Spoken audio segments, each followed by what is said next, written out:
Hello, I'm Tom Erdely, better known as Tommy Ramone of the Ramones. And to give a brief history, I'm originally from Budapest, Hungary.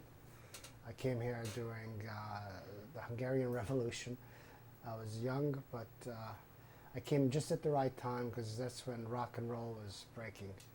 And we arrived in the United States, and all over the radio was Elvis Presley, Little Richard, Jerry Lee Lewis, Fats Domino, Everly Brothers. It was just an amazing time of rock and roll just breaking, and it was just fantastic. And so that's how I got inundated with rock and roll, and it sort of always stayed with me. I was a big fan of radio. It was great radio in those days. And I was a great fan of records and the art of recording. And to me, those records always sounded magical. And so the whole concept of just records and how they're made and everything just fascinated me right from the start. And we moved to the South Bronx, then we moved to Brooklyn, and then finally my family moved to Forest Hills.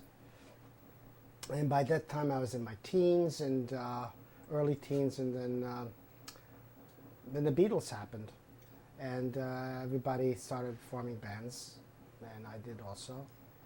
And my first band was called Tommy and the Tigers. And they later changed it to the Tiger Five. They demoted me. That's rock and roll. And then later on, I had a group called the Tangerine Puppets. And in that band, Johnny Ramone was in that band, John Cummings. And I had many bands after that.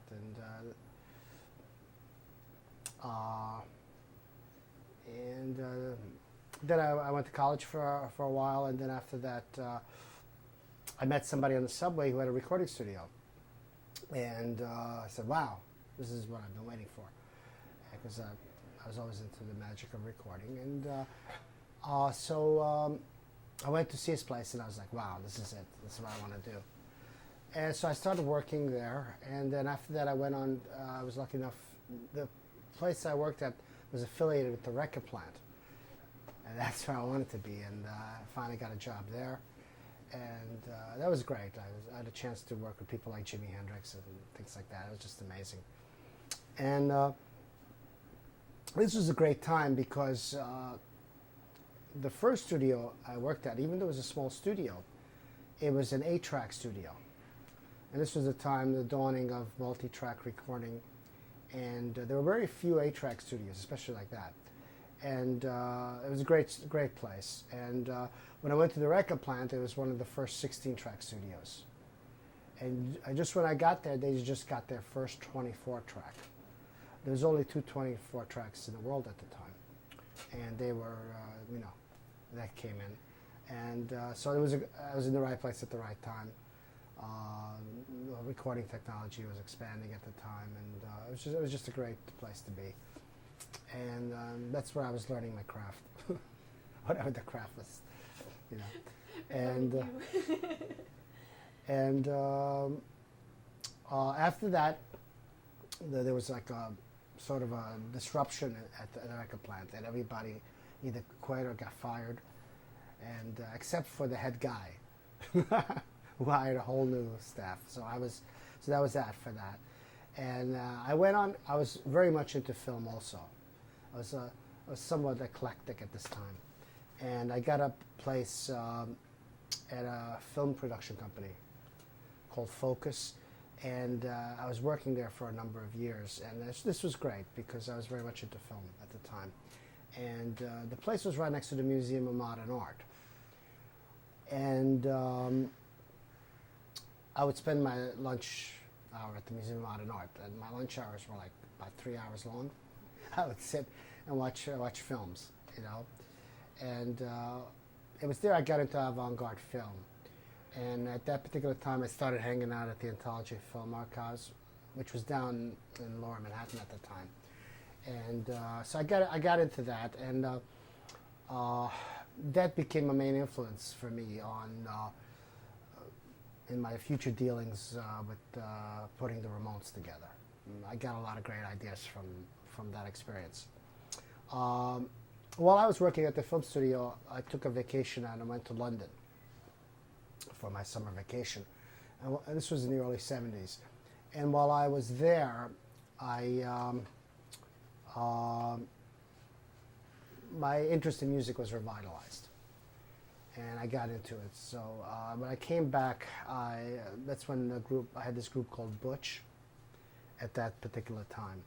And that fell apart. And it was then that Monty and I put together the Performance Studios. And that's when I started working with the Ramones. That's when the idea for the Ramones came together. But I'm getting ahead of myself there. No, that was a really good overview. Yeah, overview. Now Okay. let's Let's take it one at a time. So the radio really is what got you into music. So what did you do with that? Did you start training, or you just kind of followed what you were hearing, or? Well, I was wondering, how are these records made? They seem so magical to me. And then for example, later on I would watch TV and I saw Phil Spector. He was on some talk show. And he said that he was a record producer. I said, oh, that sounds interesting. It sounds like something that I would love to do. I was a little kid, at the time. But, so I slowly became aware of how records were made. And even my very first bands, you would go into recording studios to record, and it was always like, wow, I just love the whole thing about recording studios. It was just a thing I was into. Yeah. What was it like being in bands? I mean, it's kind of classic teenage bands, I'm assuming. You were basically learning how to play the instrument and pretending, not pretending, but fantasizing about eventually becoming, as good as the Beatles or the Stones or something like that. But I don't know if everybody did that. A lot of people were just doing it for a hobby, or just for fun. I was always a little more serious than other kids were. To me, it was always for real, and I assumed everybody else was like that too, but I don't think they were. The other kids knew they were going to be dentists or lawyers or accountants or whatever, But for me, I was very much, I was serious about it right from the start. And another thing about me that was different is a lot of people were happy to be in like cover bands, or to play other people's songs. I pretty much from the beginning started doing original material. I right away started writing songs and things like that. And I never really got into like a bar band or a band that did cover songs and things like that. It wasn't my thing, What was your motivation for the songs? I mean, where did they come from? I wanted to be like John Lennon. He wrote songs, so I wanted to write songs. It was as simple as that. So when you're recording with those bands, was it multi-track, or how were you recording? The first record we did mono, on a mono machine at Saunders Studio on 48th Street. Saunders Recording.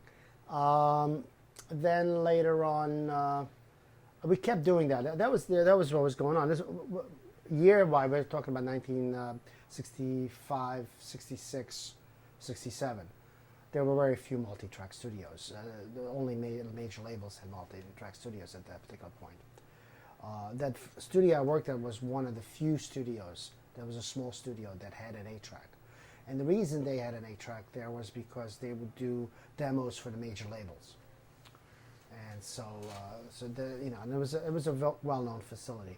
So the first couple of records we did basically mono or 2-track, which was the state of the art for most demo studios in the area. Yeah. And this is kind of a kind of theory that we have on this, is that the more multi-track took hold, the more kind of music and musicianship changed. Sure, of course. It's a whole different art form. When you're recording mono or just a very few tracks, even up to 4-track, you have to do mostly everything live. So it's like a very spontaneous type of thing, and it has a certain feel to it. Once multi-track, once you get to 8 tracks and up, then it becomes more of a collage type of thing. It becomes more of a process like painting, where one layer is added on at a time, and so it changes the art form really, and it gives it a different feel. You can do a lot of things you can't do with just live recording, and changes the process. You can redo things easier because if somebody makes a mistake, they just have to redo the part. The whole band doesn't have to redo it. So there's a little less tension. There's a little less adrenaline, maybe. So it gives it a different feel. When you record multi-track. For better or worse, you think? Oh, it's just different. There's advantages to the original way in the spontaneity and the feel, but you get it's higher fidelity with multi-track, better quality. You can just do more, so it's sort of a change of mode, Yeah.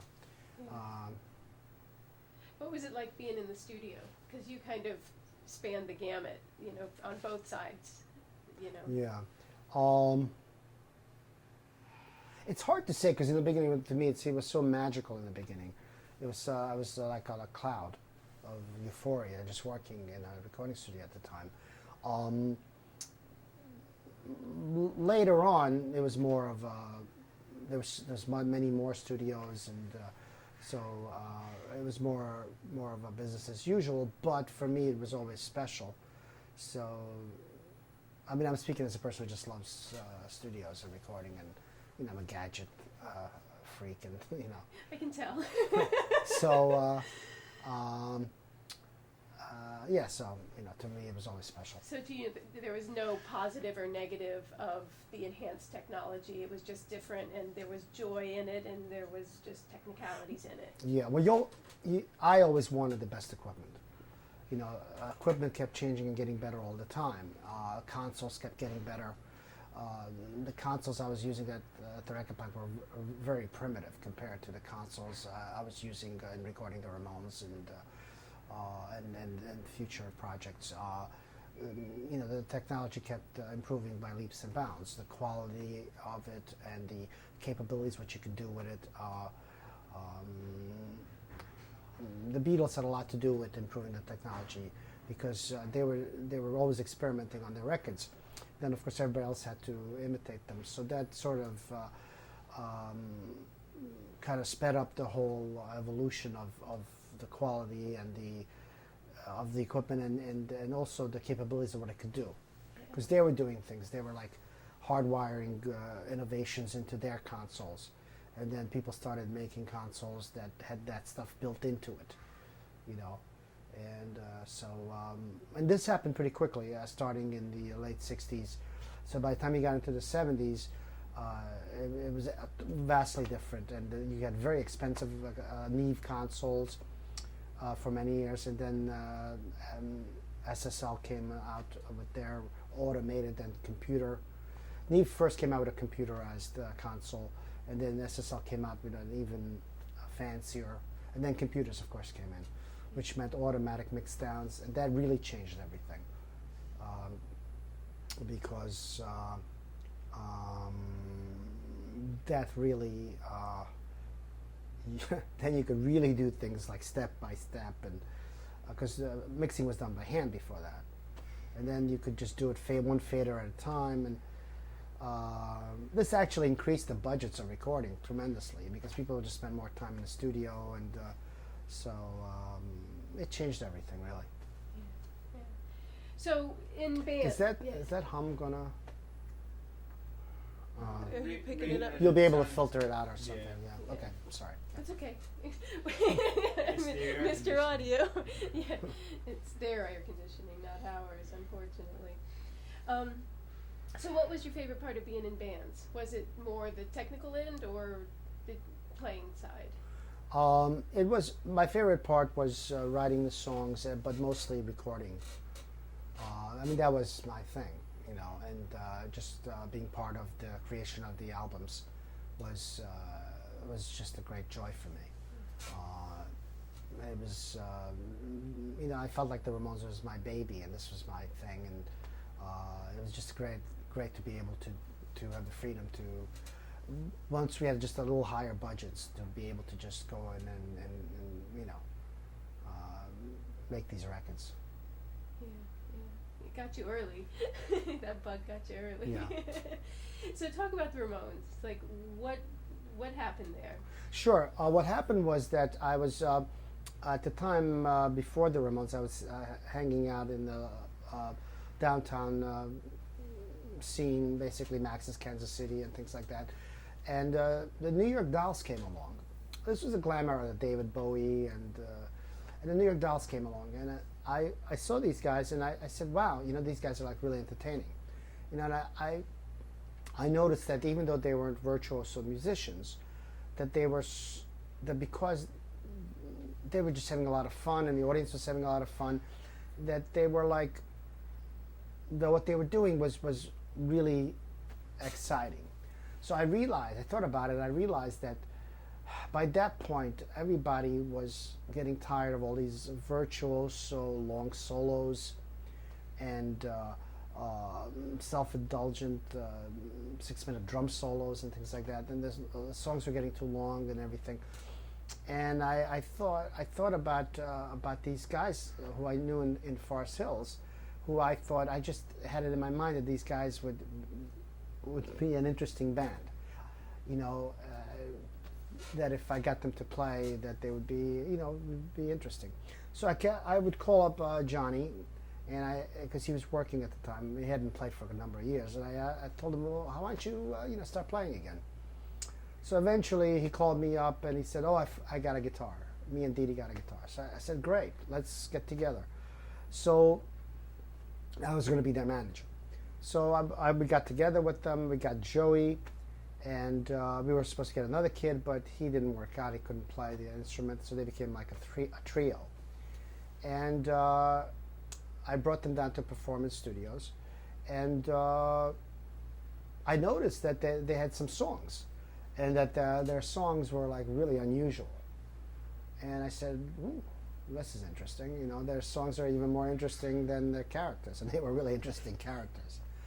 So right away, they were pretty. I was wondering, how are these records made? They seem so magical to me. And then for example, later on I would watch TV, and I saw Phil Spector. He was on some talk show, and he said that he was a record producer. I said, oh, that sounds interesting. It sounds like something that I would love to do. I was a little kid, at the time. But so I slowly became aware of how records were made, and even my very first bands, you would go into recording studios to record, and it was always like, wow, I just love the whole thing about recording studios. It was just a thing I was into. You were basically learning how to play the instrument and pretending, not pretending, but fantasizing about eventually becoming, as good as the Beatles or the Stones or something like that. But I don't know if everybody did that. A lot of people were just doing it for a hobby, or just for fun. I was always a little more serious than other kids were. To me, it was always for real, and I assumed everybody else was like that too, but I don't think they were. The other kids knew they were going to be dentists or lawyers or accountants or whatever, But for me, I was very much, I was serious about it right from the start. And another thing about me that was different is a lot of people were happy to be in like cover bands, to play other people's songs. I pretty much from the beginning started doing original material. I right away started writing songs and things like that. And I never really got into like a bar band or a band that did cover songs and things like that. It wasn't my thing, I wanted to be like John Lennon. He wrote songs, so I wanted to write songs. It was as simple as that. The first record we did mono, on a mono machine at Saunders Studio on 48th Street. Saunders Recording. Then later on, we kept doing that. That was what was going on. This year-wise, we're talking about 1965, 66, 67. there were very few multi-track studios. The only major labels had multi-track studios at that particular point. That studio I worked at was one of the few studios. There was a small studio that had an 8-track. And the reason they had an 8-track there was because they would do demos for the major labels. And so, and it was a well-known facility. So the first couple of records we did basically mono or 2-track, which was the state of the art for most demo studios in the area. Yeah. How? And this is kind of a kind of theory that we have on this, is that the more multi-track took hold, the more kind of music and musicianship changed. Sure, of course. It's a whole different art form. When you're recording mono, or just a very few tracks, even up to 4-track, you have to do mostly everything live. So it's like a very spontaneous type of thing, and it has a certain feel to it. Once multi-track, once you get to 8 tracks and up, then it becomes more of a collage type of thing. It becomes more of a process like painting, where one layer is added on at a time. And so it changes the art form, really, and it gives it a different feel. You can do a lot of things you can't do with just live recording, and changes the process. You can redo things easier because if somebody makes a mistake, they just have to redo the part. The whole band doesn't have to redo it. So there's a little less tension. There's a little less adrenaline, maybe. So it gives it a different feel, when you record multi-track. For better or worse, you think? Oh, it's just different. There's advantages to the original way, in the spontaneity and the feel, but you get it's higher fidelity with multi-track, better quality. You can just do more. So it's sort of a change of mode, What was it like being in the studio? Because you kind of spanned the gamut, on both sides, Yeah. It's hard to say because in the beginning, to me, it was so magical in the beginning. I was like on a cloud of euphoria, just working in a recording studio at the time. Later on, it was more of there's many more studios, and so it was more of a business as usual. But for me, it was always special.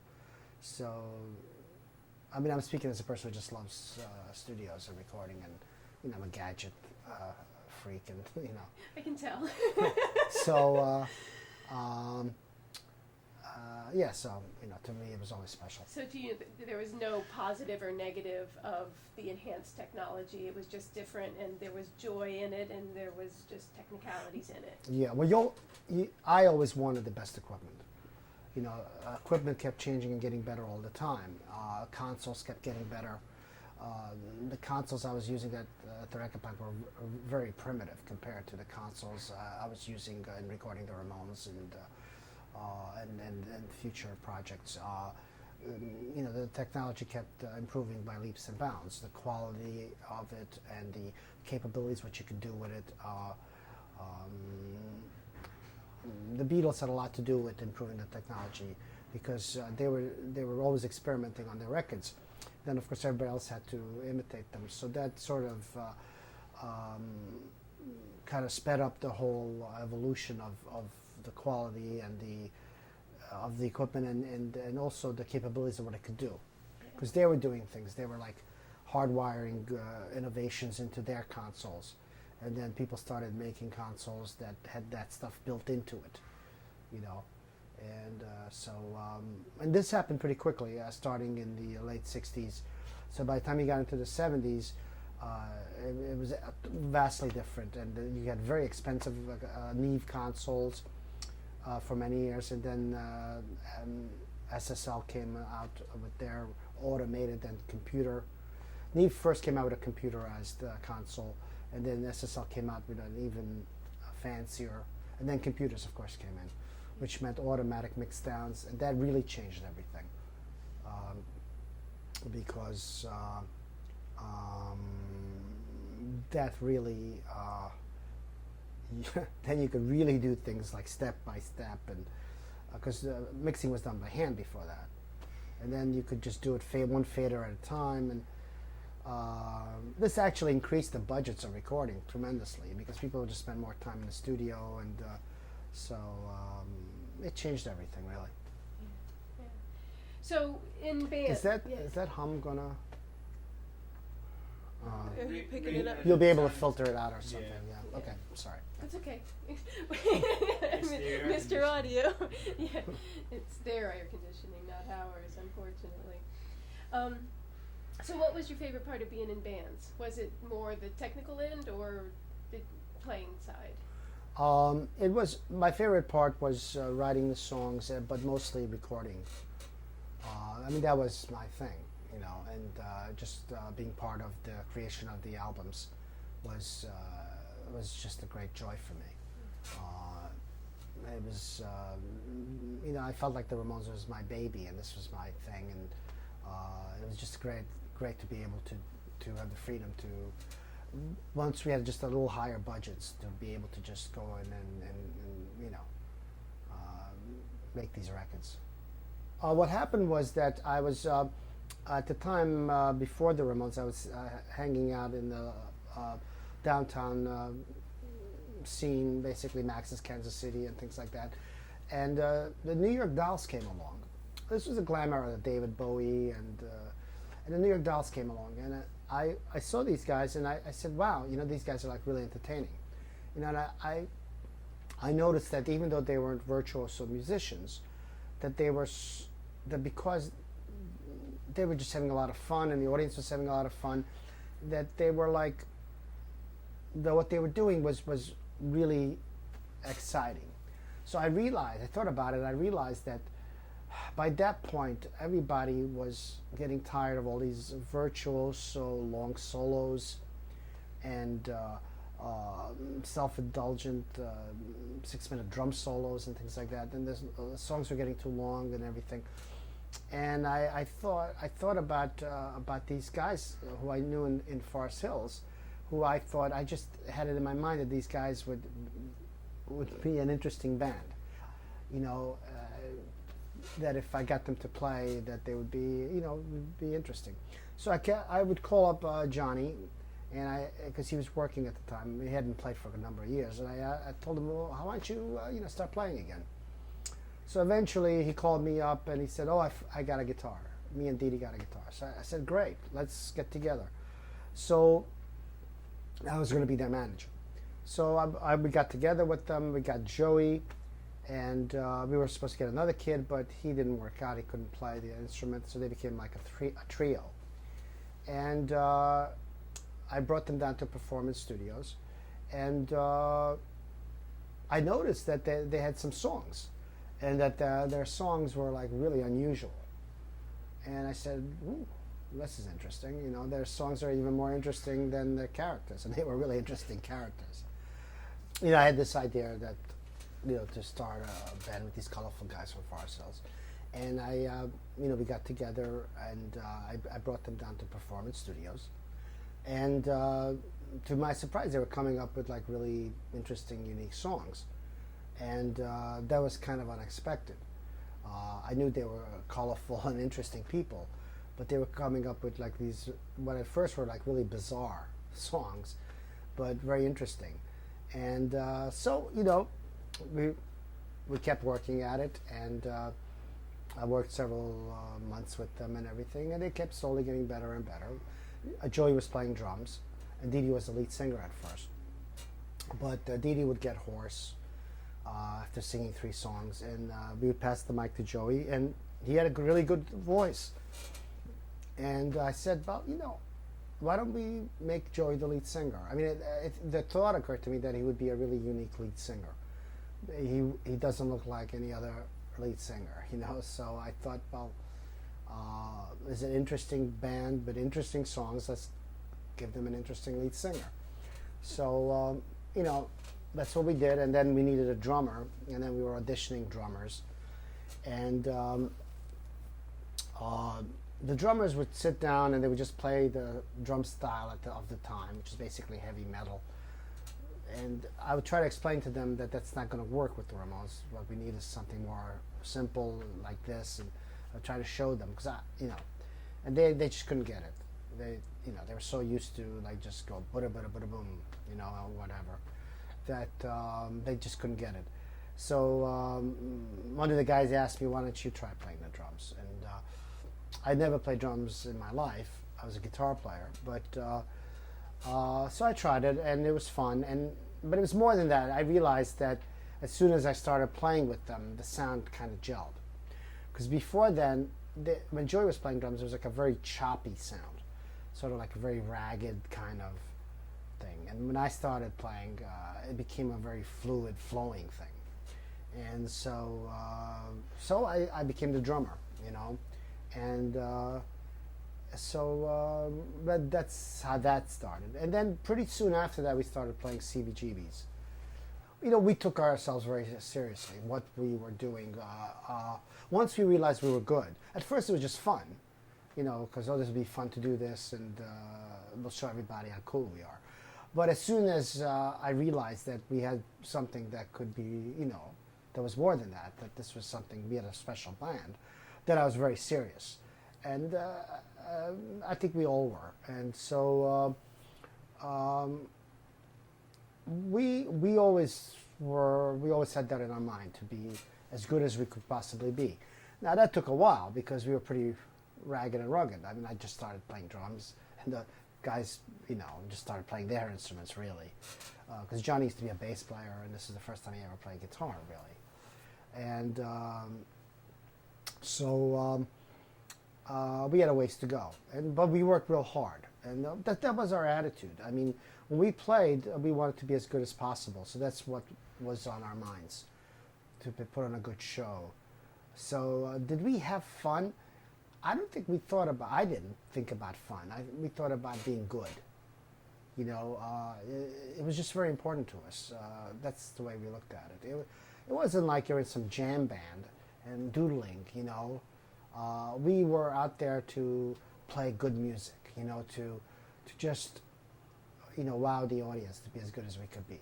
And, it was more like almost an athletic competition or something, where you just want to do your best, That came from dealing with very unique people.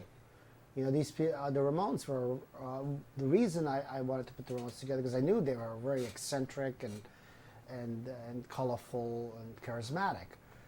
But they were also highly volatile and emotional, and what made them talented was a lot of baggage they brought with them and stuff like that, and that came out in their songwriting and in their performance and everything. They were a special band. I mean, everyone in the Ramones was special, which kind of set them apart from other bands. I mean, most bands have adequate musicians, but they maybe have one or two people who are talented, who write the songs or whatever. The Ramones had 4 very talented people, each contributing pretty much, very strongly.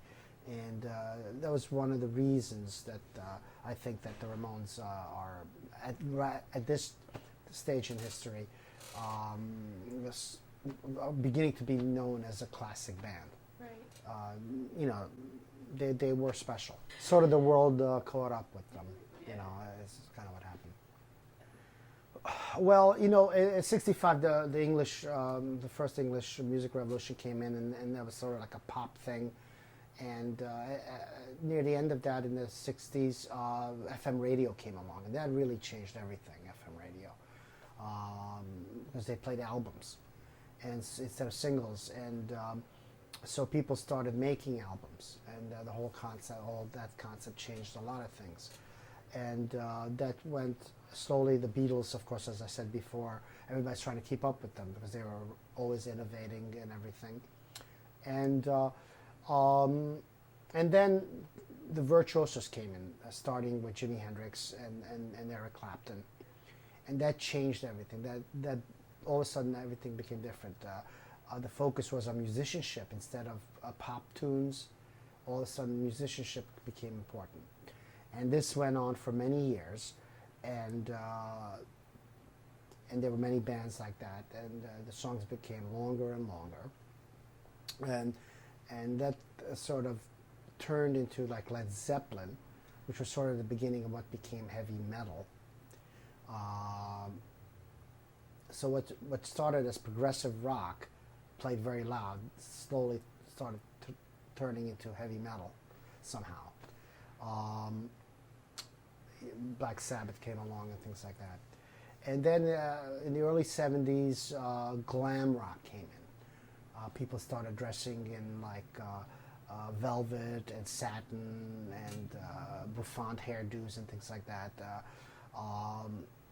I guess this goes back to the whole where that originated from was probably the Rolling Stones, who looked a little effeminate, with the long hair and stuff like that. And that sort of, people were always trying to be outrageous to get attention, and I think it sort of led to what became known as glam rock, because it was shocking or whatever, the gender bending thing and all that stuff was quite shocking still in the early 70s.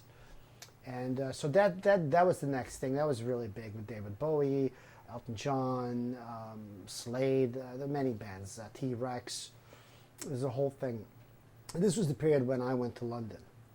That was at the height of it. Rod Stewart and the Faces were real big. They dressed in satin and all that stuff. So that was that phase.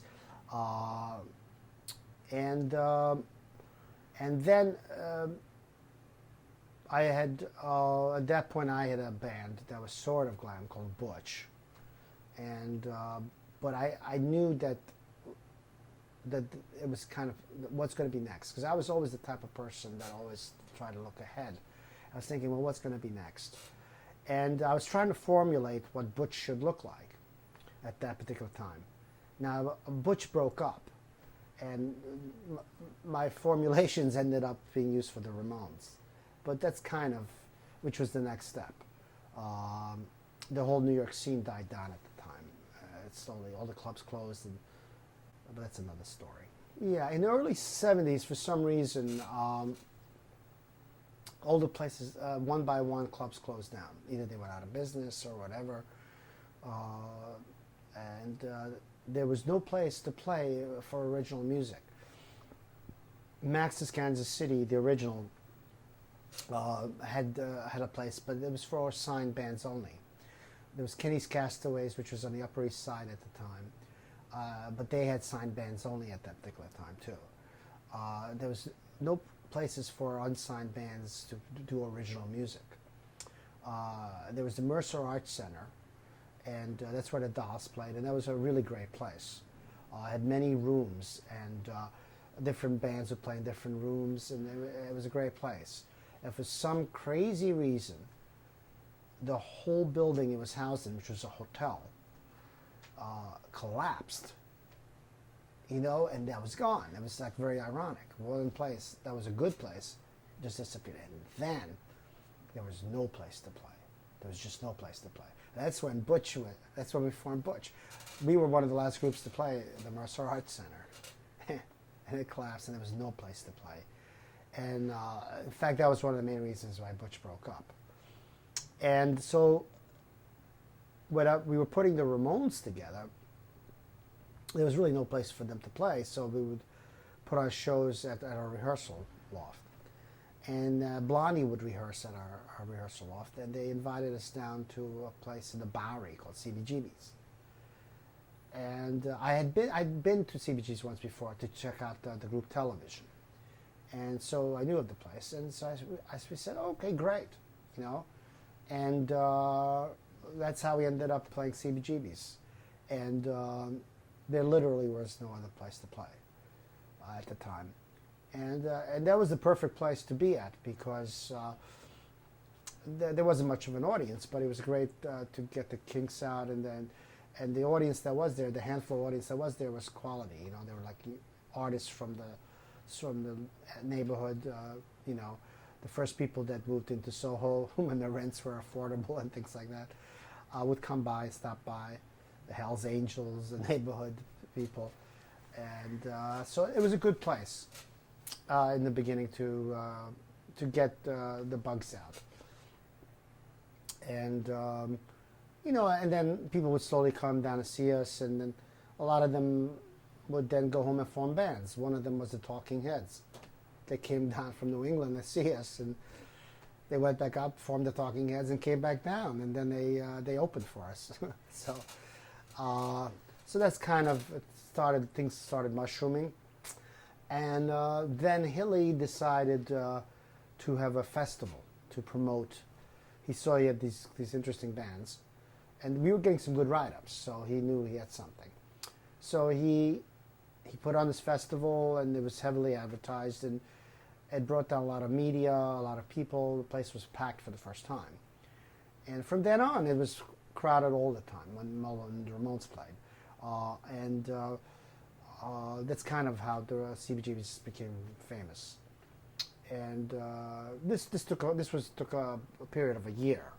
It wasn't, And so that's how CBGB started.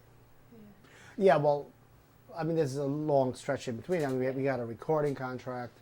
We did 3 albums. And what happened was I was enjoying making the albums a lot. And I was starting to enjoy being on the road less and less because we were doing one-night stands and long drives in between. And what made the Ramones so talented and so great, their volatility, their anger, their strangeness made it very hard to be with them 24 hours a day on the road. And it just started getting to me. And I said, I want to keep making records with them. I want to keep writing songs with them. But I think it would be better if we brought a drummer in. And that way I could, sort of keep my sanity. And then, so at that particular point, that's when I left the band. And I produced the next record for them. And, no, I never really left. No, it was my band. It became a showcase venue. We built a stage for it with lights and everything. So we realized right away that we could actually bring audiences in. We built it as a showcase place for people to audition and to basically prepare for shows. So we put a stage and the lights in. But it came in handy because there was no places to play. So even though it was illegal to have shows there, we started having shows, and we would ask for donations as they came in, through the door. And so we had some real, some shows there. So it was the Performance Studios and CBGBs. At that time, most of them didn't have a nice stage. And we made the place very homey and nice, and we put a little extra work into it. But other studios were good for rehearsing. I mean, there were a lot of studios, but this place performance was special. But there's a problem too. The place couldn't be open late at night, which for a rehearsal studio is like a death sentence, because most musicians like to rehearse at night, and so. It's one of those things. Well, in the early 70s, I was hanging around clubs. There's a club on Bleecker Street called Nobody's. It was sort of like a rock and roll club. And then we moved on to Max's Kansas City. And basically, I was very much influenced by the Andy Warhol scene, which was a very influential New York thing at the time. And I was a big fan of Andy Warhol anyway because I was at Avant-Garde Films. And I just thought his ideas were very interesting and innovative. And I think a lot of people are jealous of Andy Warhol. And I don't think he's gotten as much credit as he's probably going to get. And I think a lot of people are jealous of him. Or maybe he made some enemies because maybe he wasn't nice to everybody. I'm not sure about that. But I thought he was a brilliant man and with interesting concepts, and he really influenced the whole downtown New York scene. Everybody, I think, in the CBGB scene was influenced by him one way or another, And but anyway, at that time in the early '70s, before the Ramones, Mickey Ruskin's Max's Kansas City was, where I used to hang out with my friends and stuff like that, and so that was culturally. Where I was at that particular time. And that was about it for me. I wonder if it's partly because of the '60s. Because when the '60s happened, when for the first time censorship was eliminated, and people were allowed to say anything and everything, and you could photograph anything and paint anything, which you weren't allowed to do before. It was like an explosion that opened up people to new ideas and everything, and that was very exciting.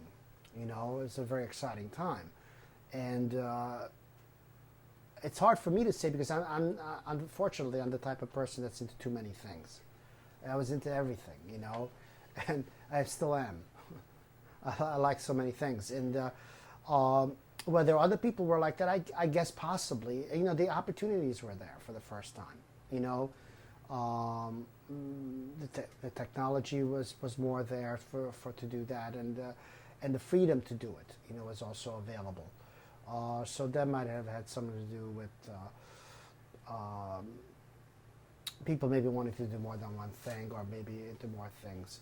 But you know, you were able to read about things and get ideas, and I don't know. I'm sure in the Paris of the 1920s and whatever, it was the same way. I mean, the artists influenced the writers, and the painters and everything influenced the photographers or whatever, and the filmmakers. I think you know, when there's a cultural scene happening, I think there's always an interflow between the mediums, because I think they're all, as far as the consciousness of creation is the same, no matter what you do.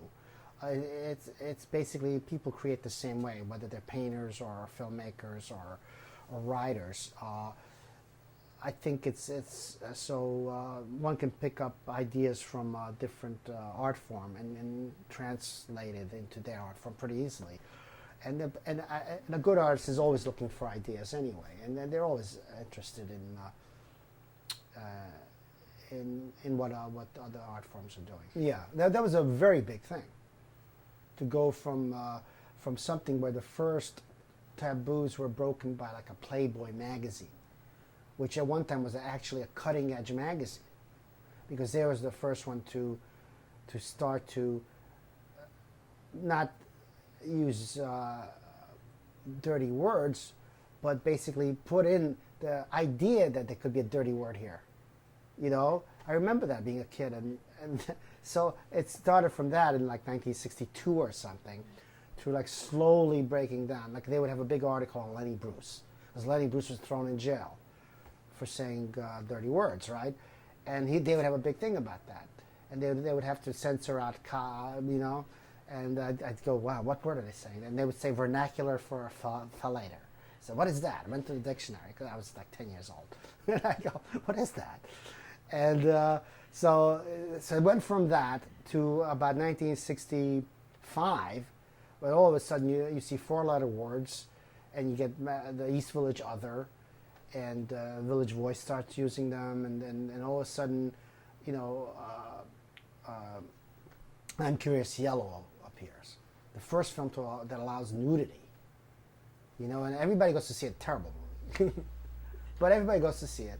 And all of a sudden things change, and then slowly things become free, and that was like really enlightening culturally. It's just like it changed things instantly, and you got the feeling that the world was going to be different from now on and forever, and that's the fallacy. It might not be forever. You didn't know that at the time. It seemed like, oh my God, that those doors were open. This freedom, this thing was so exhilarating, and intellectually exhilarating. You felt like your IQ doubled somehow, because it opened new doors it opened new dimensions somehow. This freedom, and yeah, it seemed boundless and endless. And that's one of the reasons that the hippie thing happened, you know, which was really like a childlike thing almost, is that this feeling of, oh, anything goes. Oh, oh, so if this was wrong, if the censorship was wrong, everything that the adults did was wrong. So they're all wrong. So everything's wrong, you know. So the opposite of that must all be right. You know, drugs must be good for you. So let's all do a lot of drugs and whatever. You know, it went a little overboard there, but kind of crazy things happened too. New York at the time was basically a city of neighborhoods with a lot of different ethnic groups, children of immigrants, people from different states moving here and slowly becoming New Yorkers. It was a place where things happened, you know, and it was just a thing in and of itself. I missed the folk scene, something I would have been very much into. That would have been my thing, but I was too young. By the time I got to the village, that was totally gone. In fact, the West Village was dead, you know, and the East Village was starting to happen at that particular point. The CBGB scene to me was somewhat analogous to the Beat generation scene of the 50s, you know, in the sense that we were mostly in our mid-20s by that point, early 20, mid-20s. So we were a little more mature, and all of us there had ideas and basically were older acts that played there who became famous, you know, had somewhat, creative ideas and stuff like that. And we were maybe a little self-conscious of that. We were aware of that because we were aware of the Beat movement. We were aware of the Andy Warhol scene, and we were conscious of the possibilities, you know. But that scene itself, I think, was somewhat analogous. You know, it manifested itself mostly in music in the beginning, but of course the culture we created spread out to everything else, you know. And possibly much more influential than the Beat generation was, which basically became the hippies, sort of. I don't know.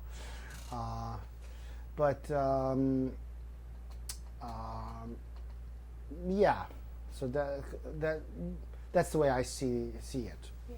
I was so busy touring, and that Jimmy Carter was president at the time, and I have no recollection of anything involved with Jimmy Carter's presidency. It was 24 hours of touring and interviews and playing and sound checks and traveling again, hotel rooms, and it's like I'm a blank for those 4 years I was on the road. I actually disconnected from the culture. Yeah, it influenced my ideas on aesthetics. The way those avant-garde films were cut and everything, the minimalism and things like that, the idea that less is more, just the certain jumpiness and the atmosphere of these films, and just the whole concept that things don't have to be slick to be good, that they're maybe the less slick they are, the better they are. That monotony can be interesting, and just so many different concepts that were evident in a lot of these films that just basically filled me with ideas, you know, at that time. I never really got that much involved with the film community other than the job I had, which was a professional film company. You know, I learned the techniques of filmmaking and things like that, but I immediately, after I came back from London, from the holiday, got back into music. And so I had a Bolex and everything, but I ended up not making as much use of it as I would have if I wouldn't have gotten back into music, because that's what I would have done at that point, I would have gone into film. But I went back into music. You said that I guess you were working at the studio and Hendrix was there. Do you have any specific recollections of that? Yeah, well, that was pretty amazing. I was very young, and I was a guitar player, and he was the best guitar player in the world, and he wasn't even human. I mean, he was doing things that were just seemed so. I mean, he created things that are not common, the riffs and things like that. But he created those things. You know, I don't know where he came up with them. And to me, he was just a bigger than life, you know, person. And it was an amazing situation for me to have the chance to work with him. He was very nice person to work with. And it was just amazing. He was. They were working on a band of gypsies at the time. A lot of songs were recorded. He would work very hard doing lots of overdubs, lots of takes on guitar stuff, which to me all sounded brilliant. I didn't know why he just kept doing them over and over again because everyone was just incredible. And you know, after he passed away, none of the stuff was mixed yet, and so there was all these tracks of his guitar solos. So later on, you know, when they were mixed, many years later, they just took whatever, you know, there's so many different mixes you could have done because there were so many guitar solos. And it was just amazing, you know, for me to have been there for that. I was a big fan of his. Yeah, I was lucky enough to have seen one of his first shows he did at Hunter College, which was a great place to see him. That was amazing, you know, because that was the first time there was a band that was a trio. You know, most bands had more than 3 musicians. And it was just unbelievable that he could do all that by himself without any other musician. He would do these unbelievable things. And he seemed so laid back and easygoing and, you know, like as if he was just, you know, it's totally effortless on his part to do these things that he was doing, these incredible things. One thing that's very interesting is everybody, not everybody, a lot of people complain about him showing off, that he was playing with his teeth or that he was hot dogging and doing all these things and things like that, and he should have just been a virtuoso guitar player and not done these showbiz things. And he loved doing that. It made him feel good to do those things. It was part of his enjoyment of creating the music. And to have taken that away from him, which they eventually did take away from him because they made him feel ashamed to do that stuff, I think was a tragedy because I think it made him play better. I think it made him enjoy playing, and it was part of his rock and roll, you know, it's part of his thing. And it always annoys me when people bring that up, or you know, as if he was doing something like he was clowning around or something like that. That's not what he was doing. He was enjoying himself with total abandon, doing all these things, you know, and being rock and roll. A lot of people don't understand that. They should listen to jazz. Did you ever go to the Electric Circus? Yes, I saw a great show there with Iggy and the Stooges. It took him about an hour. He was an hour late to come on. I think they had to detox him in the dressing room. But when he finally came on, it was an amazing show. It was a great show. And actually, that place was many other places. One of the first shows I ever saw there, the place was called the Balloon Farm. That's what it was called for a while. And I saw the Mothers of Invention there. It must have been New Year's Eve, 66 going into 67. And that was an amazing show. They were one of the first groups with like really long hair. They looked like Hell's Angels, the way, you know, and they looked scary looking. And they're really bizarre. And he was amazing. He was filthy, but he had a filthy mouth that day, you know. And I was like, wow, you know. And that was an interesting show. Fillmore? So many shows at the Fillmore. That was the rock and roll venue of the late '60s, and countless shows there. Great shows. Did Andy come to some of you guys' shows at CBGB's? He saw us. He saw us at the Bottom Line, and he might have seen us elsewhere too. Could you describe a typical night at Mercer Arts? It was a really fabulous place. A typical night. That's a good one. You walked into this. It was the hotel's ballroom and where they would have originally would have had like ballrooms and it had many rooms. One was the kitchen, the original kitchen of the place, and one was like a dance area. So anyway, it had all these rooms. So they turned it into one of the rooms was a cabaret, beautifully designed cabaret. One was looked like a sort of a gymnasium where they would have like modern dance. That's what it was designed for. Then the original kitchen of the place was called the Kitchen, where they would have avant-garde theater. And they had one more room, it was called the Oscar Wilde room, where again they would have theater. Okay, so that's what it was designed for, the Mercer Arts Center. But somehow it was turned into a rock and roll venue. There's a lot of rock and roll there. And the New York Dolls would play there a lot, in the different rooms, different places. And a lot of Wayne County played there. Eric Emerson and he had a band of a glitter band. It was the glitter era. And many, many other bands. Teenage Lust,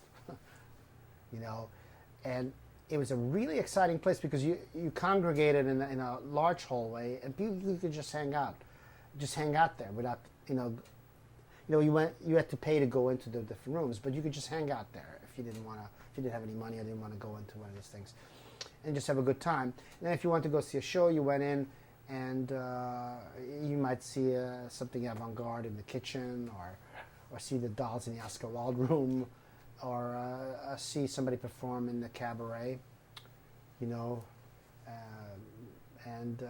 it really was a great place. If that place could have survived, that was a great place.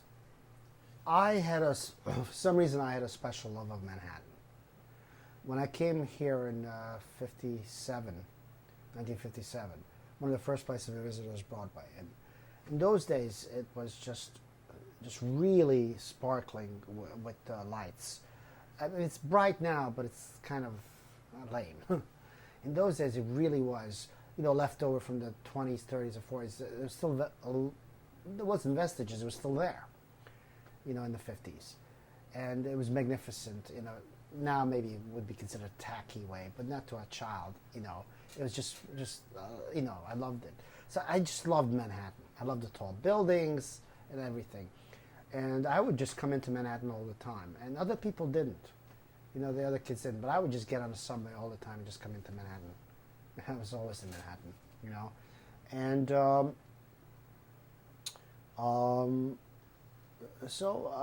let's see. Then I got, when I got the jobs there, I would work in Manhattan. I would always work in Manhattan. And then I moved to Perry Street when I was in my early 20s. I lived there for a while. And but even before that, I started hanging around at Max's and just take the subway in. Come home at 4 o'clock in the morning on the subway. I was fearless to Queens. I'd stay at Max's till closing time. Just a table hopping conversation, trying to meet interesting people, and getting ideas, things like that. Basically, working at making connections, things like that.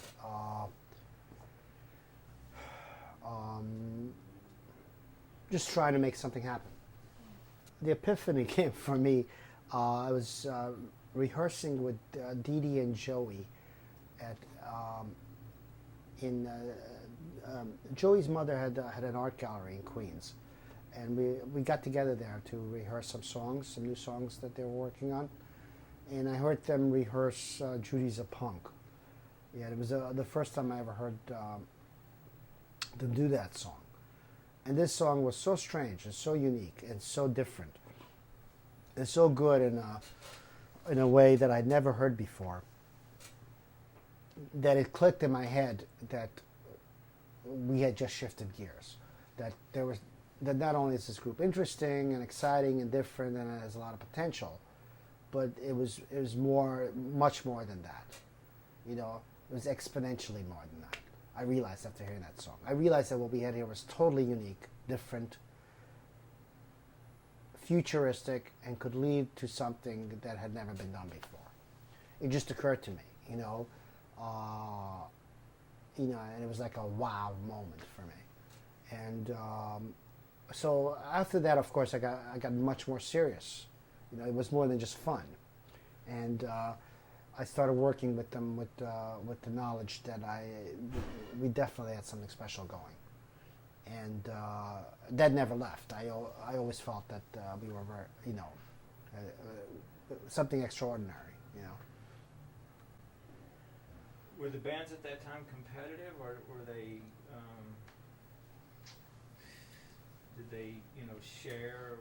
What was the attitude? It was the attitude was kind of friendly competition. There's always a little competition between the bands, you know, because that's normal. But it was friendly, and people would hang out together. They would socialize the different bands, you know, together. So that's the way it was. I think what changed that was when people started getting recording contracts. You know, when that happens, that all of a sudden people feel, why is that person getting a recording contract? We're so much better, or whatever, you know, a band might think. But it depends, you know, even before that though, it depends on the band. You know, some bands had attitudes.